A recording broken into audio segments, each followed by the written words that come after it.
পিরোজপুরের মঠবাড়িয়া উপজেলায় মাত্র কয়েক ঘন্টার ব্যবধানে ভর দুপুরে দুটি পৃথক নৃশংস হত্যাকাণ্ডের ঘটনা ঘটেছে।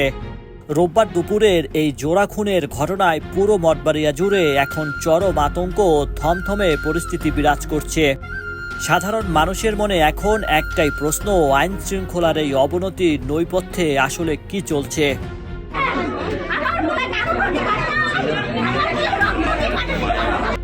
রোববার দুপুর আনুমানিক 2টার দিকে প্রথম হত্যাকাণ্ডের ঘটনাটি ঘটে উপজেলার 2 নং ধানিসাপা ইউনিয়নে।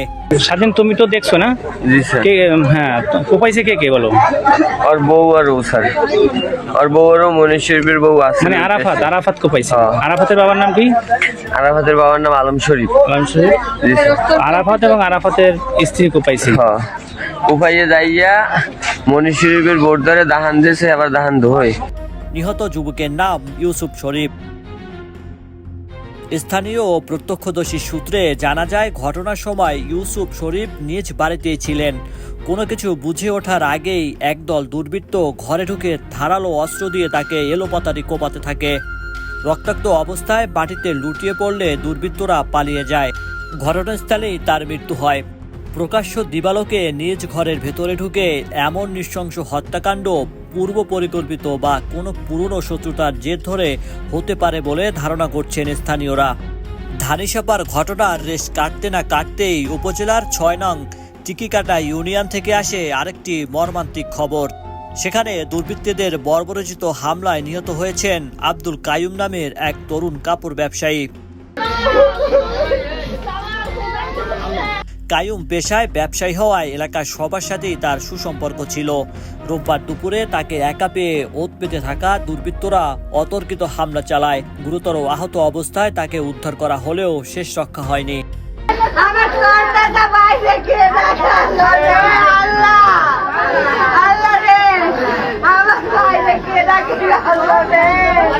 তবে একজন সাধারণ কাপড় ব্যবসায়ীকে কেন এভাবে টার্গেট করা হলো তা নিয়ে এলাকায় ধোঁয়াশা তৈরি হয়েছে। জোড়া খুনের খবর পেয়ে মঠবাড়িয়া থানা পুলিশ দ্রুত ঘটনাস্থল পরিদর্শন করে এবং তদন্ত নামে। ধানিসাপার ইউসুফ শরীফ হত্যাকাণ্ডে জড়িত সন্দেহে ইতিমধ্যেই 2 জনকে আটক করেছে পুলিশ। মঠবাড়িয়া থানার ভারপ্রাপ্ত কর্মকর্তা ওসি মোহাম্মদ রবিউল ইসলাম জানান, জড়িত সন্দেহে আমরা ইতিমধ্যেই 2 জনকে আটক করেছি। তবে পুলিশ সর্বোচ্চ গুরুত্ব দিয়ে মাঠে কাজ করছে। 2টি হত্যাকাণ্ডের প্রকৃত রহস্য উদ্ঘাটন এবং বাকি অপরাধীদের গ্রেপ্তারের চিরুনি অভিযান চলছে। তদন্তের পরেই হত্যাকাণ্ডের আসল কারণ স্পষ্টভাবে বলা যাবে। মাত্র কয়েক ঘন্টার ব্যবধানে উপজেলার 2টি পৃথক ইউনিয়নে 2টি তাজা প্রাণ ঝরে যাওয়ার ঘটনায় মঠবাড়িয়ার সাধারণ মানুষের মাঝে তীব্র নিরাপত্তাহীনতা ও আতঙ্ক ছড়িয়ে পড়েছে। Raju Shikdar Niloy, Pirojpur online news.